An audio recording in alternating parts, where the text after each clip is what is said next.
This is Philadelphia Eagles Now. My name is Chase Senior. Coming up on today's show, the Eagles players going into the second week of the preseason against the Cleveland Browns, who have the most to prove. Speaking of that game, let's do a sub-battle here. Eagles-Browns, Saturday at the Link, second game of the preseason for Philadelphia and Cleveland. And our Browns channel here at Chat Sports is the hottest channel because they've really capitalized on the Shedeur Sanders hype. And because of that hype, they have gained 1,504 subscribers in the month of August alone. Philadelphia Eagles Now is humming right now, and the channel is doing great, but I want to catch up to the Browns report. So lock us in, hit that subscribe button, and here on the show, I will give you Eagles coverage every single day year-round. News, analysis, and reactions. We do live shows and watch parties. I want you to get involved and you to have a voice as a viewer and a subscriber of this program. So we're all about that audience interaction. And if you watch the show, I guarantee you, you will become a more informed Eagles fan. With that, we take a look at the Eagles with the most to prove going into this game against Cleveland. There are two Philadelphia Eagles who have the most pressure on them going up against the Browns in week 2 of the preseason. Player number 1, cornerback Kelee Ringo. He did not fare well against Ja'Marr Chase, and I know a lot of people have said, Chase, it's Ja'Marr Chase. Nobody can cover him. You look at this Eagles schedule throughout the 2025 campaign, the Eagles face a lot of top-tier quarterbacks and a lot of great wide receivers. That preseason opener against Cincinnati, Ja'Marr Chase and Joe Burrow, was a preview of what could come this year. Iron sharpens iron, and it was Ja'Marr Chase who clearly won that battle against Ringo, who really struggled. And Adoree Jackson, who's competing with him to be the other outside corner opposite of Quinyon Mitchell, did not fare much better. Which player is going to be able to lock down that starting role, with the Eagles also acquiring Jakorian Bennett, who is a third factor of this competition? My eyes will be on that cornerback battle on Saturday afternoon at the Link. And you look at how Kelee and Adoree fared against the Bengals. Kelee gave up 4 catches on 4 targets for 79 yards and a touchdown. That was good for a perfect passer rating of 158.3 on only 16 coverage snaps. Adoree Jackson, 4 catches on 5 targets for 45 yards. He surrendered a passer rating of 104.2 in 16 coverage snaps. You got to be better if you want to make an impression on Vic Fangio. And with that, I segue to the third element of this cornerback competition, and that is Jakorian Bennett. Eagles traded for him last Monday, and this is a player who won a starting job as a 4th-round pick out of Maryland with the Las Vegas Raiders in 2023. He has been injured his first 2 years in the NFL, but he has also been very productive as far as ball skills, going up against really good wideouts across the NFL. He can play. He's trying to master this defense and get acclimated with what Vic Fangio asks of his corners. But I said it right away. When the Eagles traded for him, he is going to have an opportunity to win that starting job alongside Kelee and Adoree. This Eagles edge rusher competition has also been a really good one throughout camp, and it's become a stout competition.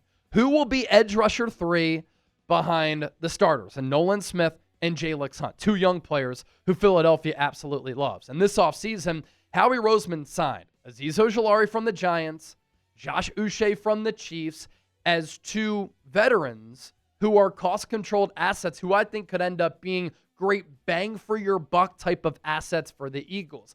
Azeez Ojulari has had his moments throughout camp, mostly running with the 2s. So too has Uche, and they both have similar games. Smaller players with a really quick get-off, very explosive. Vic Fangio has even said it's a neck-and-neck competition right now between Uche and Ojulari. So who will win that role? Because they will get a decent amount of snaps behind Smith and behind Hunt. With Landon Dickerson being out for a few weeks because of that meniscus injury, it is Brett Toth who is running with the ones at that first-team left guard spot. He has been more of a flexible, positional versatility type of offensive lineman. I'm not sure he's the best option at left guard, but Jeff Stoutland and the Philadelphia Eagles really trust him. And Drew Kendall kind of beat him out to be the second-string center behind Cam Jurgens, which is why the Eagles moved Toth to left guard. I don't think that left guard is decided upon yet. It's the hope that Landon Dickerson is going to be able to come off that minor meniscus repair, and he's going to be able to start week 1 against Dallas, but it's not a guarantee that he's going to be back because he's a big body on a bulky knee trying to come off an injury that is not easy to recover from. And so with Toth struggles, that could open up a couple of opportunities. Does Tyler Steen go from right guard to left guard? Matt Pryor at right guard? Do you go with one of the rookies to play that left guard spot? Do you make an external move? We will certainly see Brett Toth. We'll have some eyes on him as well.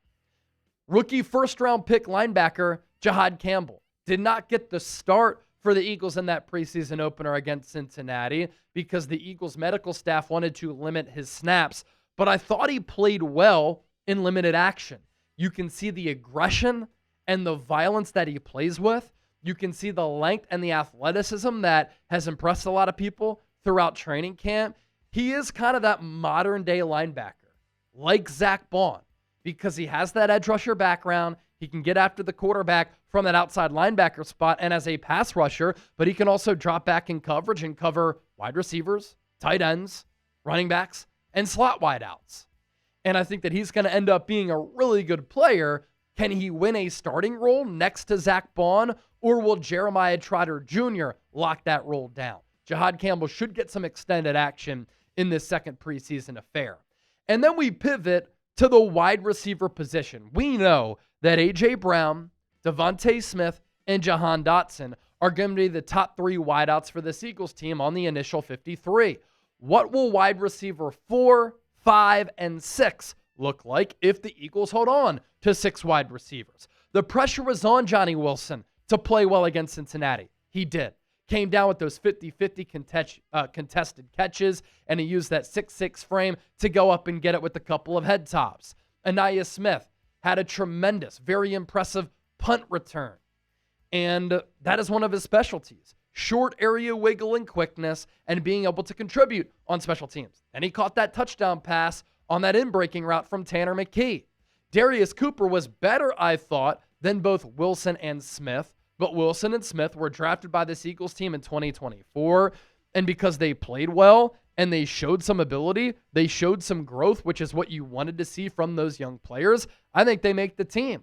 But I think Darius Cooper is too good to cut and hope that he passes through waivers, because I think another team would claim him. And so I think the Eagles are going to have to get creative with that initial 53. I think they might have to hold on to 6 wide receivers. You gave $2 million in guaranteed money to Harrison Bryant and Kylan Granson. Do you cut one or both of those tight ends to go with 2 tight ends on the initial 53 like you did last year with Dallas Goedert and Grant Calcaterra? If you hold on to one of those tight ends, do you cut another player at a position like corner, a position like running back, and hope that you can bring back an A.J. Dillon if you cut him? Fascinating approach tactically to see what the Eagles are going to do with that initial 53, because this is a very deep football team. With that, today's poll question is this: which Eagles player has the most to prove going into the second week of the preseason? Drop me a name or names down below in the comment section right now. I also want to plug this phenomenal deal, thanks to our friends at Fanatics. These Eagles Super Bowl shirts are more than 50% off, but limited time only, and you have to use our link for that deal to apply. It's chatsports.com/EaglesNola. The Lombardi Trophy is on the front, but the link is chatsports.com/EaglesNola because this is a New Orleans-themed shirt. There's a New Orleans design that hovers that Lombardi Trophy. Get yours today. They were $40, now just $18, only available while supplies last. Get some Eagles gear prior to the season. Chatsports.com/EaglesNola. We move forward on today's show. I think that the safety competition is still a real one. And Vic Fangio's actions back that up, right? He's giving Ringo, Jackson, Bennett opportunities at the other outside corner job, opposite of Quinyon Mitchell. And at safety, he continues to mix in Sidney Brown and Drew Makuba. Now, going into training camp, Vic Fangio had said Tristan McCullum will be in the mix. Andre Sam is a candidate.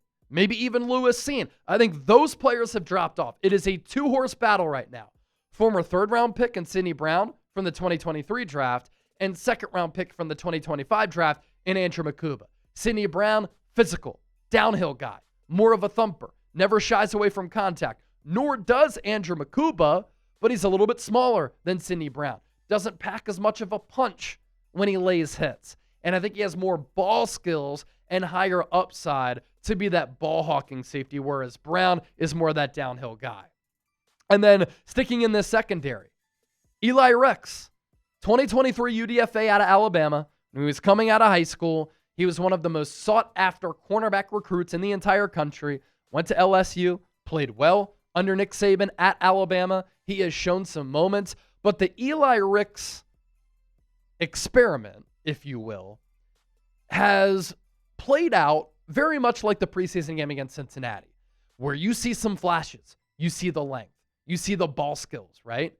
And in his rookie year against Baltimore, remember that interception that he had in that preseason game? Good anticipatory diagnosing skills to come out of the pedal and pursue that football, but sometimes he has lapses. Against Cincinnati, had the pass break up, should have had that interception, also had a penalty, and got beat on, I believe, a long third down play. And so I like him as a developmental player, but he's going to need to play better and ball out if he wants to get snaps for this Eagles defense, because maybe he can be a fourth option in that competition for that outside corner role. And then you look at Ty Robinson, another draft pick from this year out of Nebraska, also known as Vanilla Gorilla. I thought that he played very well, and he popped on a couple of snaps where he came screaming through the line of scrimmage. He had a sack, but because he is a little bit smaller at that defensive tackle spot, at about 290 pounds, yeah, he can run 4.88, and he can move for his size, but against the run, he can get pushed around a little bit. The anchor, the play strength, gonna need to improve, because if he does get snaps for the Eagles this year and other teams know that number 95 is on the field, they're gonna run it right at him. Dorian Thompson-Robinson. I can't imagine that Tanner McKee is gonna play as much as he did in week 1, because he doesn't need to, right? Tanner McKee cooked and balled out in that game against Cincinnati. And he looks like a starting quarterback at the NFL level. I know that Bengals defense was bad in 2024, but that was their starters. And Tanner McKee was carving them up.